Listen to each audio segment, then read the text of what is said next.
കൃഷ്ണകുമാറിൻ്റെ ഭാര്യ സിന്ധു കൃഷ്ണയും സ്വന്തം അമ്മയും തമ്മിലുള്ള പ്രശ്നങ്ങൾ ഇപ്പോൾ സോഷ്യൽ മീഡിയയിൽ പാട്ടാണ്.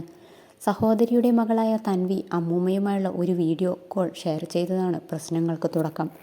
എന്നെ ആരും നോക്കാനില്ല, ഫോൺ പോലും വിളിക്കുന്നില്ല എന്ന് അമ്മൂമ്മ പറഞ്ഞതും സിന്ധു കൃഷ്ണ അമ്മയെ കൈയൊഴിഞ്ഞു എന്ന വിമർശനങ്ങൾ സോഷ്യൽ മീഡിയയിൽ ഉയർന്നു.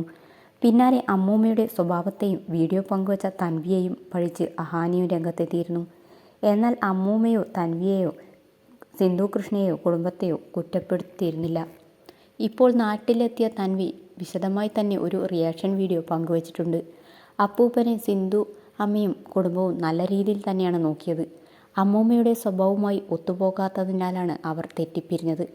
അതിലൊന്നും എനിക്ക് യാതൊരു പങ്കുമില്ല. അമ്മൂമ്മയെ അഹാനയ്ക്ക് തീരെ ഇഷ്ടമല്ല. അത്രയും മോശമായ രീതിയിൽ അമ്മൂമ്മയെക്കുറിച്ച് അഹാന പലതും പറഞ്ഞിട്ടുണ്ട്. പക്ഷേ ചെറുപ്പത്തിലെ അമ്മ ഉപേക്ഷിച്ച എനിക്ക് അപ്പൂപ്പനും അമ്മൂമ്മയുമാണ് എല്ലാമെന്ന് തൻവി പറയുന്നു.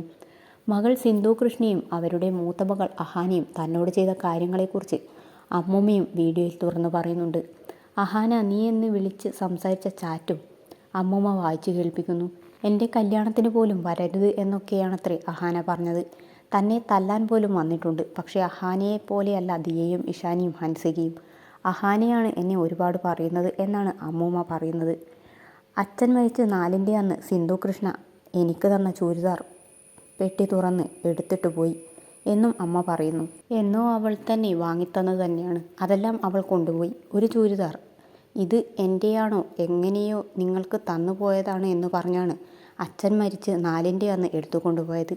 പിന്നീട് 12ഓളം ചുരിദാർ അയൺ ചെയ്യാനായി ഹോം നഴ്സിൻ്റെ അടുത്ത് കൊടുത്തുവിട്ടിരുന്നു. അയൺ ചെയ്ത സാധനങ്ങൾ സിന്ധുവിൻ്റെ വീട്ടിലാണ് കൊണ്ടുകൊടുക്കുന്നത്. ആ 12 ചുരിദാറും എനിക്ക് പിന്നെ കിട്ടിയിട്ടില്ല. അഹാന അപ്പൂപ്പനുള്ള സമയത്ത് അപ്പൂപ്പന് ഫ്രൂട്ട്സ് കൊടുത്തുവിടും. അമ്മൂമ്മയ്ക്ക് കൊടുക്കരുത് എന്ന് ഹോം നഴ്സിൻ്റെ അടുത്ത് പറയുകയും ചെയ്യും. ഇവിടെ വരുന്ന ഹോം നഴ്സിനോട് എല്ലാം അമ്മൂമ്മ ഭീകരിയാണ് എന്ന് ആദ്യമേ പറഞ്ഞു വയ്ക്കും. ഞാൻ പറയുന്നതൊന്നും കേൾക്കരുത് എന്നും പറയും. അവരാണ് ഹോം നഴ്സുകാരെ കൊണ്ടുവരുന്നതും കാശ് കൊടുക്കുന്നതും. അതുകൊണ്ട് ഹോം നഴ്സ് വന്നാൽ എന്നോട് വഴക്കിടും. അതുകൊണ്ടാണ് അവരൊന്നും ഇവിടെ നിൽക്കാതെ പോയത് എന്നും അമ്മൂമ്മ പറഞ്ഞു.